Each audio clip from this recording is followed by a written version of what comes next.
Now, the People's Democratic Party has criticized President Bola Tinubu's Northern Media Chart, describing it as a confirmation of the All Progressive Congress administration's insensitivity to the suffering of Nigerians. This is coming in a statement released in Abuja by the PDP's National Public Secretary, Honorable Debo, expressing concerns about the government's failure to address the widespread hardship caused by what the party described as ill-implemented and anti-people policies. He also said that the presidential media party confirms the administration's lack of understanding to the current widespread hardship and the suffering being faced by Nigerians resulting from the ill-implemented and anti-people's policies of the APC. The APC took issues with President Tinubu's assertion that he has no regret about the abrupt removal of the fuel subsidy despite the absence of cushioning measures to mitigate its economic impact. He noted that the decision has led to the crippling effect on the productive sector, skyrocketing the living costs and the worsening poverty in the country. According to the PDP, Tinubu's administration of the government inability to effectively police the nation's borders and prevent the smuggling of petroleum products underscores the APC's administration's failure. The PDP criticized the APC for failing to account for the savings from the removal of the fuel subsidy while subjecting Nigerians to the crushing economic hardship. The party went further to highlight issues such as the commercial's productive sector, the depreciation value of the naira at a 34.6% inflation rate and the 40% unemployment in the country. Hello everyone, welcome to Big Talk live from the nation's capital here on Global Television. My name is Edikan Michael.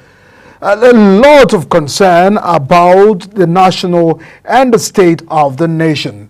And the president, for the first time since over 19 months in office as the president of the country, had to sum up all of the presidential courage to address the media by having a direct media conversation with some journalists. And the president also took his turn to highlight so many concerns in his broadcast, in the media party. He also addressed the issues of the tax reforms and amendment.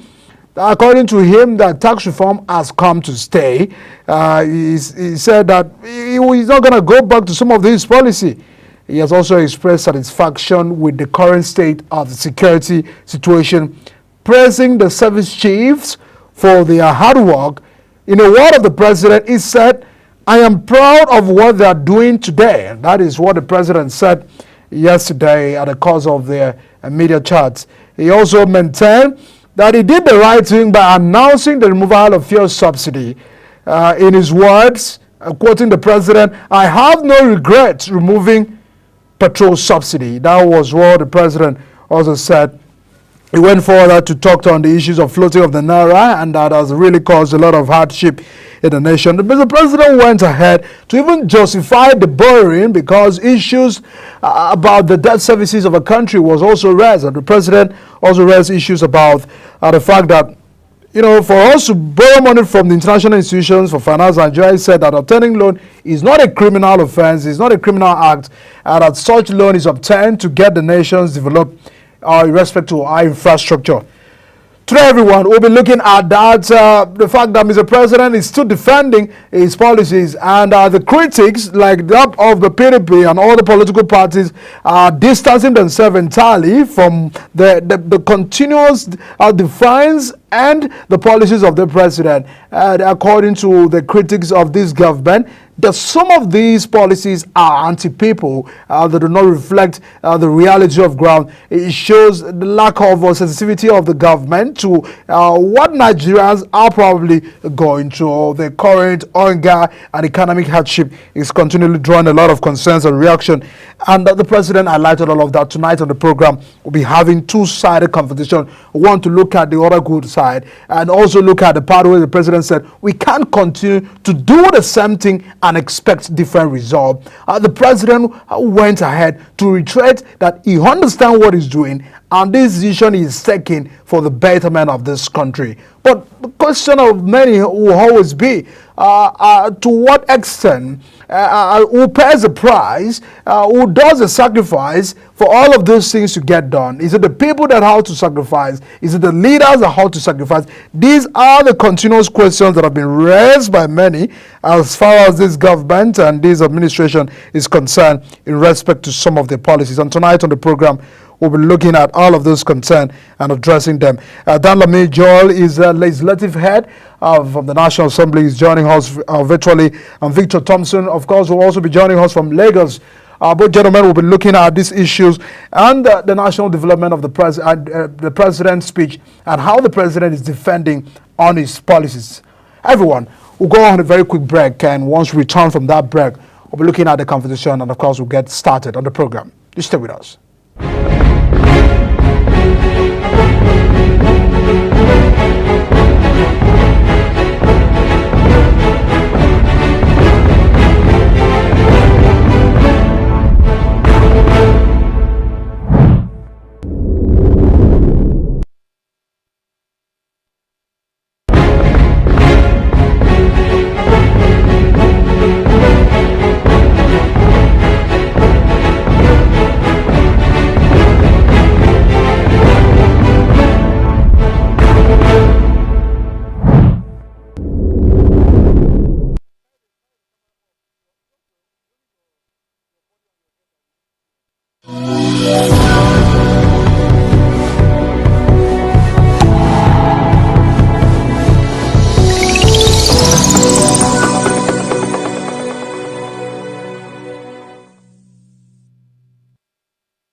Many thanks everyone for still staying with us. We are still looking at the president's chat yesterday in a bid to addressing the state of the nations. I underscored some of the policies of this administration by by defending on the policies, making some references to the fact that we can't continue to do the same thing to expect different results. Honorable Danlami is the legislative head. Thanks so much for joining us. What did you make out of all of those concerns of the president? The president has reiterated that he is not regretting over the petrol subsidy removal, but Nigerians seem to also disagree with the government that removing subsidy without the proper structure to manage the aftermath of the subsidy removal has continually drew a lot of Nigerians to untold and unplanned hardship. By today, our inflation rate is over 34%. Unemployment has risen to over 40% in the nation. But the president said, I'm not regretting removing subsidy. What would you make of that statement of the president? Removing subsidy. What would you make of that statement of the president? Thank you very much. Thank you, listeners. What would you make out of the statement of the president? Is saying that he's not regretting removing subsidy. What would you make of the statement of the president? Is saying that he's not regretting removing subsidy. Yes, and there is nothing to regret about removing the subsidy. The only challenge you have in the removal of the subsidy was that the only challenge you had is that a lot of things were not put in place. You can't remove a subsidy when you have not put some certain measures in place to cushion the effects of the removal of the subsidy. Before removal of subsidy, yes, a lot of things would have been put in place before the removal. Now, you cannot remove subsidy when you have not provide and accessible transportation, where people can easily, gain access to transport to their place of work. And then secondly, you have not implemented the minimum wage. And even after the subsidy was removed, now the minimum wage have been passed to law. Nobody has paid. It was recently, I heard, and I can testify that FCT minister was able to pay with 3 months arrears. And even the first palliative, even the first 35,000 naira that was supposed to be paid to civil servants, that he actually promised that I was going to pay for 6 months to question the effective, it was not paid. It was not paid. So that actually caused pain on people. There was hike of transport. People were coming from a far distance, finding it difficult to get to their place of work. If you have, this CNG issue you have brought now, if you have brought this before now, and then you have provided a transportation for civil servants in Ekelesi's FCT as a case study, and other state governor do the same thing applicable to what happened FCT. But nothing was done.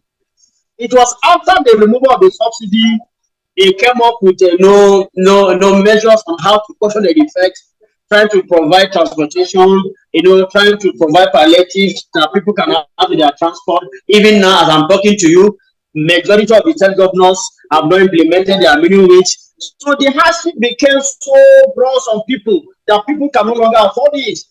And also, it was done in a wrong way at the right it was the right thing to be done, but in the wrong time.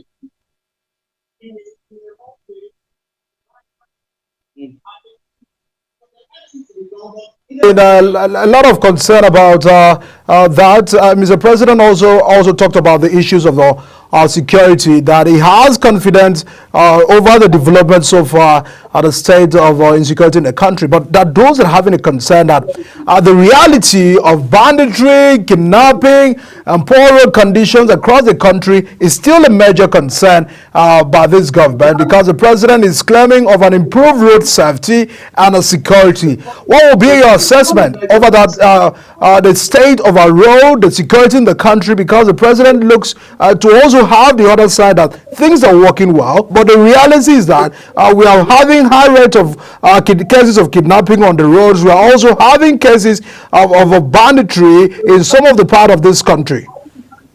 Cases of kidnapping on the roads. We are also having cases of banditry in some of the part of this country. You see, the issue of security is our constitutional right as citizens. So no government should, boast or to come out publicly to say they are putting on their best, or as a government they are trying their best to ensure that they solve the issue of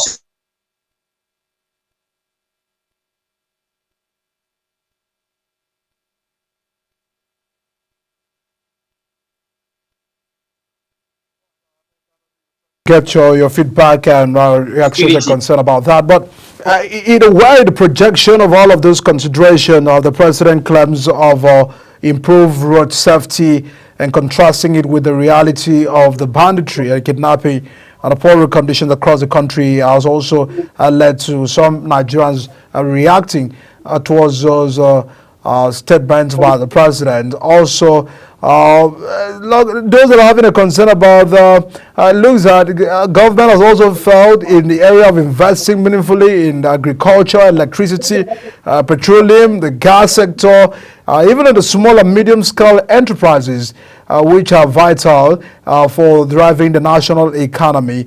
And Mr. President, on the other hand, says that where we are going to is just the necessary steps we have to take, and the decisions of all of this government is the fact that we have to get things done. He had also talked on the issues of the tax bills and economic reform, even the size of the governance and the corruption within his administration, which the president said we can't entirely wipe out corruption, but it can be brought down to the barest minimum. All of that was what the president said. But to what impact, in assessment of all of this commitment and the statement of the president matching with the reality on ground, is what we are also critically looking at that tonight. But for now, everyone, let's get to go on a very quick break. And once we return from the break, we'll try as much as possible to get all of these speaks. And of course, we'll now cross over to Lagos. Victor Thompson will be joining us to also give us his own side of his concern. Do stay with us. I'll be right back.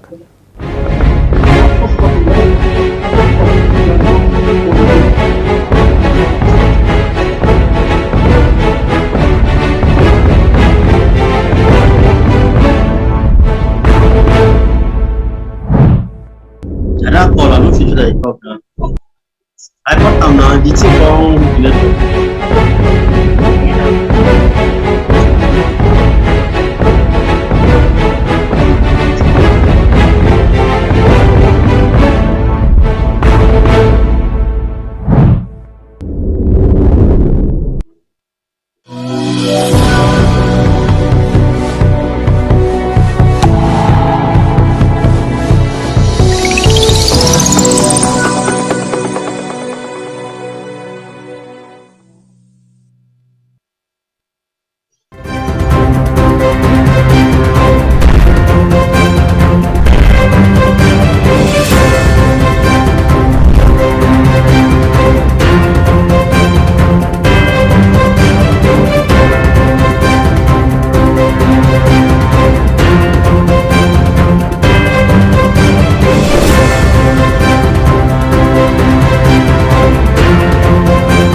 All right, a lot of concerns on the rest by the ruling party and the president, aware of defending and making some claims about some of these infrastructural development, improve road safety, the fact that the economy can only get stable by some of the policies this government has also taken. But where PDP and other critics of the government have also slammed the government of the day over the crushing economic hardship in the country. And of course, I'm still having that on me for a legislative head with us on the show.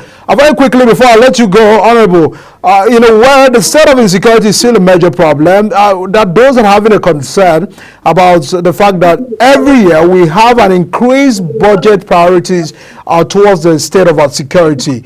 What would you make out of all the statements and the claims of the president that things are taking shape? But in the other hand, on the flip side, we are also still having cases of kidnapping. Over 2.2 billion naira was confirmed to be paid as ransom recently by the statistics given by MBS. How would you have this? What is your concern about the state of insecurity in the country under President Tinubu? How would you have this concern about our self-insecurity? Yes. No, it's a concern to us as a nation. We have lost many lives as a nation. And, if I'm to define what is politics, the full definition of politics is that you should be able to, give back to the society what is given, what is rightly given to you. Now, the responsibility of leadership as executive is to ensure that it was asked yesterday that will you prove the chief of staffs with the kind of money that have been invested in security, and we still have this issue of kidnapping and banditry. He said no, he's not going to prove anybody. And for the past 25 years, a lot of money has gone down into security. And up to date, the security architecture, the technology they have, they have promised, or the technology they claim they have put in place to be able to trace these people to date, we have not been able to see effective result in tackling the issue of security.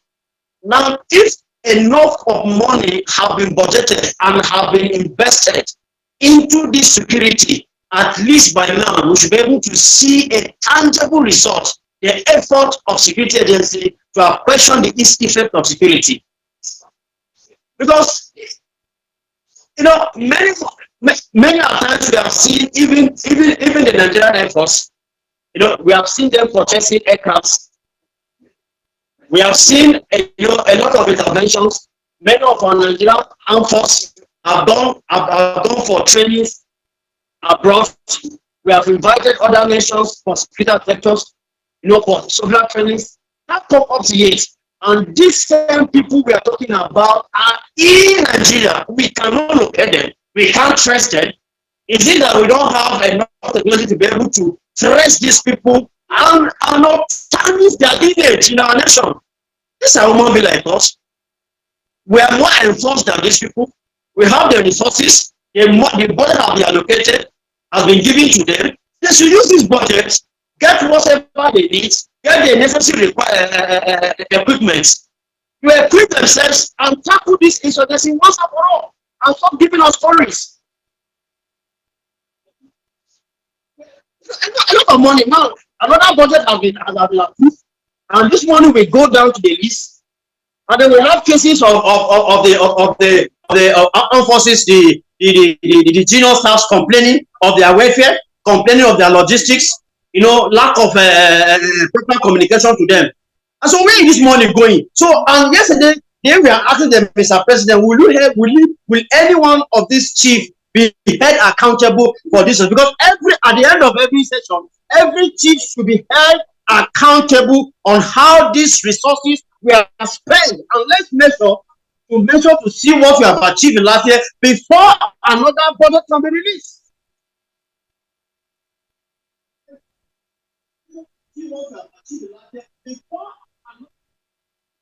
I mean, a lot of a concern. Releasing money and we are not seeing results. All right, Mr. Dalabi, let me get your take on the issues of corruption because, I mean, Mr. President was also asked about a concern about the mismanagement of funds within the cabinet. He believes, according to the President, that he believes corruption cannot be eradicated. He said it can only be reduced to the barest minimum by implementing some measures, mechanism in a way of preventing some of this from happening. Would you say, because part of the problems you are having is the fact that there are funds and somehow funds available, but these funds are mismanaged. Priorities are not given to infrastructure, around development of the country and all of those concerns. What would you speak of about this government? Well, yes, before we now get towards other issues before we finalize with you.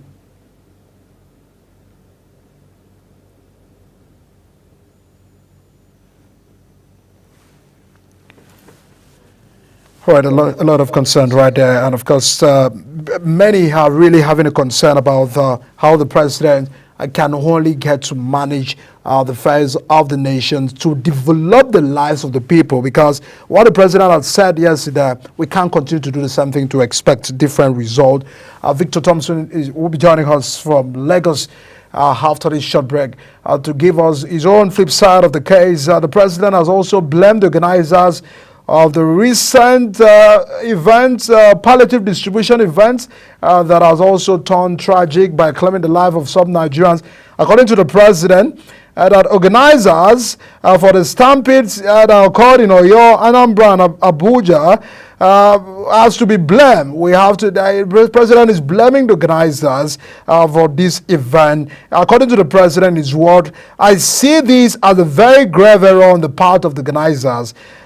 He said over the 60 people that have been confirmed there, including children, died in the incident of some of these mismanagement of on the part of the organizer. That's what also the president said on the recent life that have been lost during the palliative distribution in Oyo State, Anambra, and here the Federal Capital Territory. But everyone, we'll be finalizing this conversation and also getting to know the other side of those that also feel that what the president is doing is right and the policies and the direction the president is taking Nigerians to is for the better of this nation. But for how long would all of these reforms get to reflect to the betterment of the life of the people is still a major question that have been asked by many in this government. 19 months after, how far and how well. But everyone, let's get to go on a quick break. Once we return, we'll be finalizing that conversation. Do stay with us.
Policies and political actors are in the news every day, all day.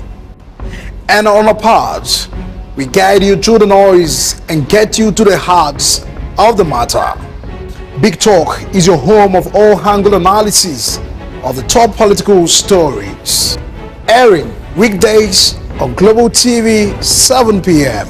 Big Talk, engaging and insightful.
Policies and political actors are in the news every day, all day.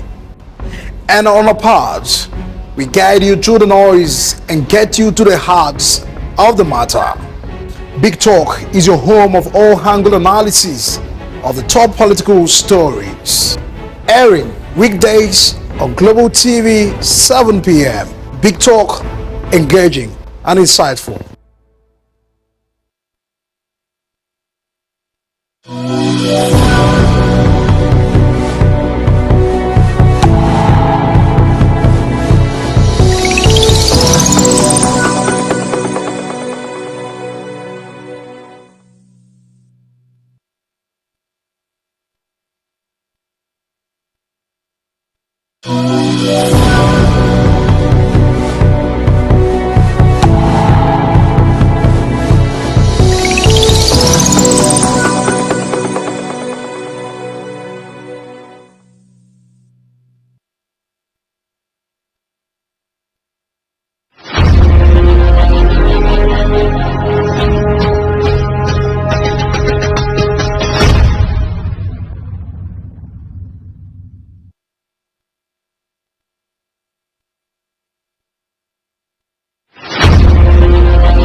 policies and political actors are in the news every day, all day.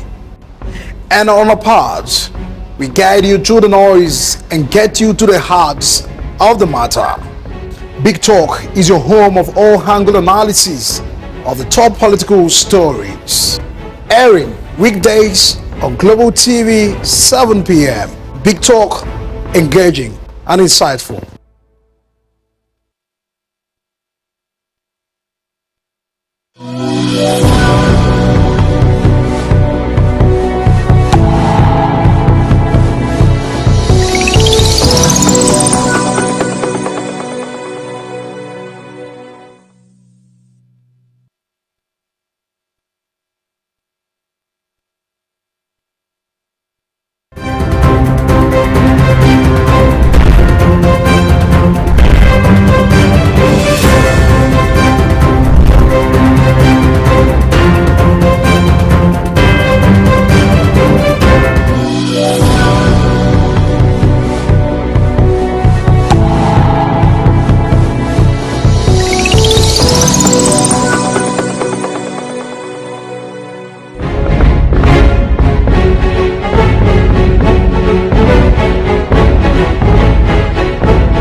I have no regrets removing fuel subsidy. These are the words of a president just on the media chats. Of course, I highlighted some of the commitments and the decision his administration has taken so far in the state of the nation. But in other words, there are a lot of reactions to these issues. But the more concerning factors are what and how has it bettered the life of Nigerians? This is still the major questions that have been asserted towards this government, because the president said, I have no regret about the abrupt removal of the fuel subsidy, despite the absence of the cushioning measures to mitigate its economic impact on the life of Nigerians.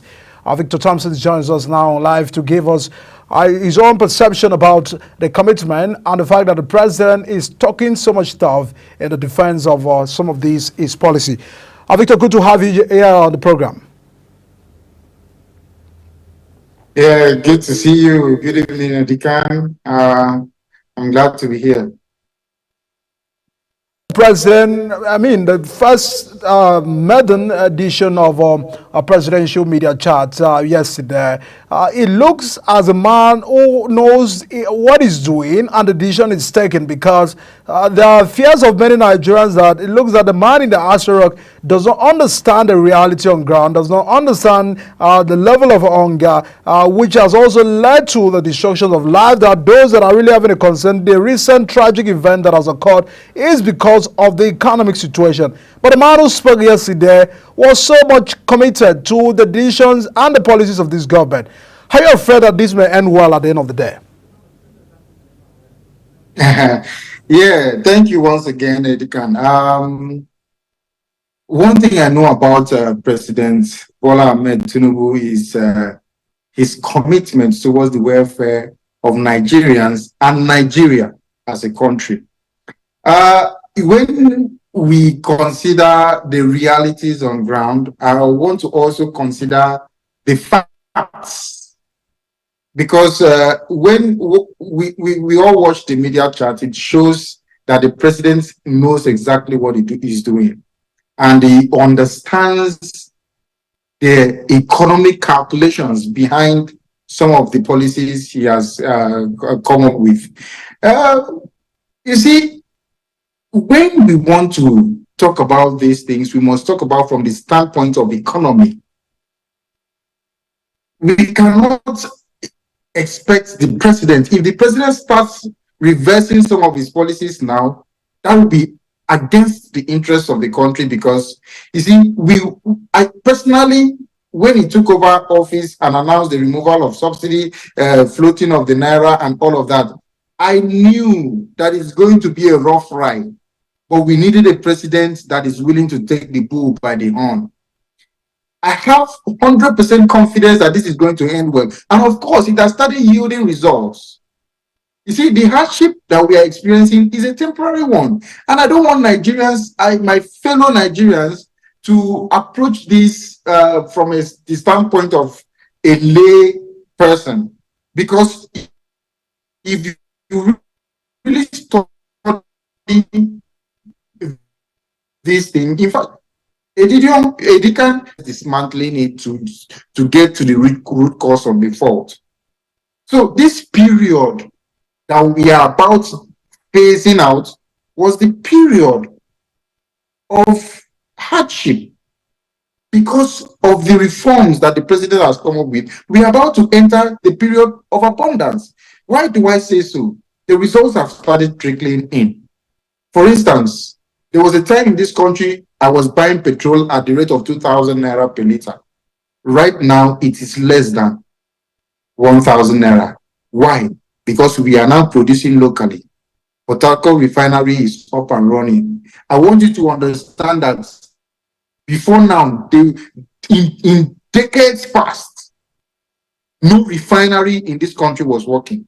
We were importing 100% of our petroleum consumption, 100% for decades. Throughout successive governments, government in, government out, we were importing. But right now, we are not just producing locally, we are not just refining locally, but we are also exporting. The president is focused on improving the economy. He's focused on increasing our exports. He's focused on free markets. And those are the indices you used to conclude that the future of Nigeria is in safe hands. So, okay, for instance, the Naira. There was a time when CBN was determining the value of our currency. The president came in and said, no, that should not happen because previously that was also a conduit for corruption. Naira can be 400 naira today. Tomorrow they will say it is 700. Now people are making money from it and then they will return it to what it is because it was being determined by a few. But now the president said, no, allow the market forces to determine the value of Naira. This will help us work on ourselves, work on our economy, and then Naira will reflect the true value and it will now be able to build our currency. Right now, Naira is no longer falling freely. Naira has stabilized and it is gaining gradually. The same way the prices of petrol are reducing gradually because there is competition, there is free market, and all of that. All right. So I want you to give it a few months or maybe 1 year at most. You will see the difference will be very clear, and we will all be glad that we elected the President Bola Ahmed Tinubu. This kind of thing has happened in other countries before. Check out the history of countries like Australia. So there were times like this when subsidy was removed in petroleum products and all of those things. It brought about hardship. It will always bring about hardship, but it will always help us stand stronger. So I give it I up might to not the dispute president. entirely with you because that those that says the excellence of government first is for the people, and that those are really criticizing on the aspect of accounting for the savings from the removal of the fuel subsidy. That those that are asking, where are the savings from the subsidy? Because as the savings from the subsidy was meant to develop the infrastructure, was meant to also better the life of Nigerians, but in a way, government has not clearly, let's say they have increased allocation to state and all of that. But let's speak about issues of these stampedes that have recently occurred because many have also tagged that the reason why we had this tragic event in Oyo State, in Anambra, and here the Federal Capital Territory was due to economic factor that people are hungry, and that was why they went out queue to get food to eat. But as a result of that, we lost the life of over 67 Nigerians at the cause of this tragic event. But the president is insisting that rather is attributing it to the poor organization of some of the planners and organizers of these events. Would you say that one, in the other hand, that hunger is real and that's the reason why we had this tragic event? Well, first of all, let me address the first thing you said about the proceeds from subsidy. Aside from the fact that subsidy money recovered from the subsidy savings is being shared among the state governor, which brings us to the fact that we must hold our governors accountable. Also, part of this money is being invested in infrastructure. Part of this money is being saved, is being used to save. And if you look around the country, you see that the president is doing well in terms of infrastructure. Look at the Lagos. Right now, they're about to commence the rail track on the section 1 of the road. A lot of progress is being made. So that is it with the savings from fuel subsidy removal. Now, talking about the stampede, if anybody says that the stampede is a result of hunger, that person is not being honest. That person is a very dishonest person, because all over the world, stampedes happen. People go to music concerts and they witness stampedes. Is it because of hunger? It's just a matter of organization. Today, I just came back from my local government where I went to share the joy of the season with my people. A lot of people came out. Not even a single case of stampede. Not one. Not a single one. Because we had put measures in place to put all of that in check. First of all, you have to check the security, the protocol. You have to have a system where these things are being shared in such a way that everybody knows what comes to them. So when you just wake up and then start sharing stuff, that is what you get. Because even in the midst of plenty, people will still scramble for the freebies. That is the truth. And this is a festive season. This is a season where people share love. So you can't come out and say you want to share rice, and people will not, even people that have food in their house, they'll come out to get it. So with proper organization, proper planning, those things would have been avoided. So anybody that says the stampede is a result of hunger in the country, that person is not a honest person. I can tell you for sure. And like I said, in any other event where you have crowds, things like that happen all over the world, not because of hunger, but because of organization and planning. All right, I mean, before I will let you go, Mr. President really had assured that 2025 is very promising, but that those are having a concern that if for 19 months, 1 year and thereabouts, we've not really had, I think, substantial to show a short-term plan, not really the long-term plan of the president, because that those that have an effect that, yes, indeed, it's good that you remove subsidy. We are subscribed to subsidy removal. As a matter of fact, almost all the political parties are subscribed to removal of subsidy. But the management of it, the cushioning effect of the pressure that we all had known that this decision, they will lead us to all of these factors, are the major concern. But Mr. President looks to be so committed and resolute about 2025. Would you say that with all the indicators we are having today, because it's already pegging dollar to be 1.5, if a 2025 budget is being implemented, that it will also cut down inflation by 15%, and all of those promises and indicators he has raised. Do you think that it's possible for us to achieve this? Because you agree that we can't continue the same hardship for 2025, because Nigerians indeed have endured a lot and they are beginning to speak out.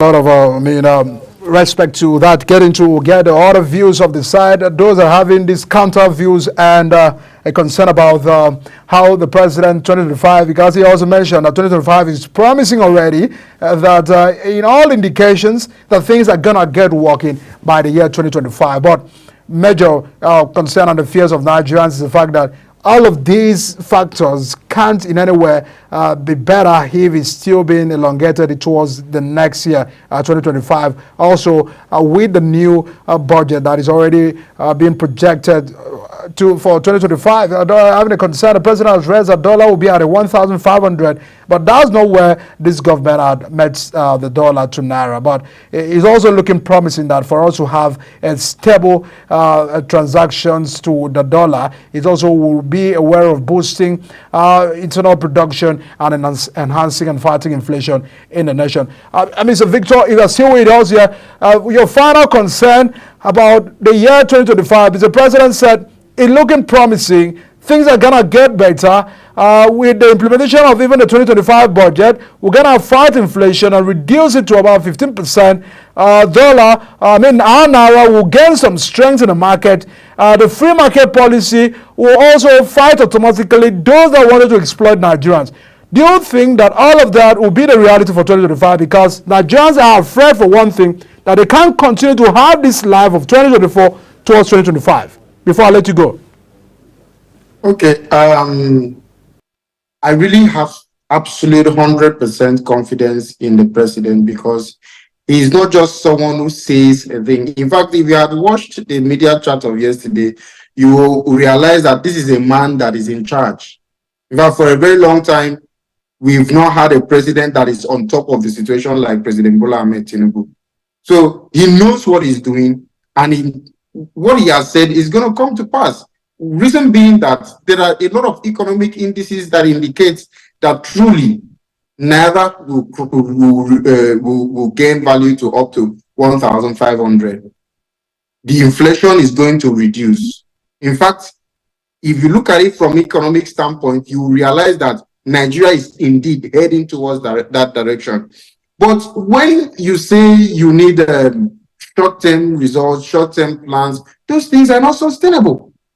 If we are truly in love with this country, we would want the sustainable growth and development of this country. This country was destroyed to a very large extent. So we need to appreciate what the president is doing in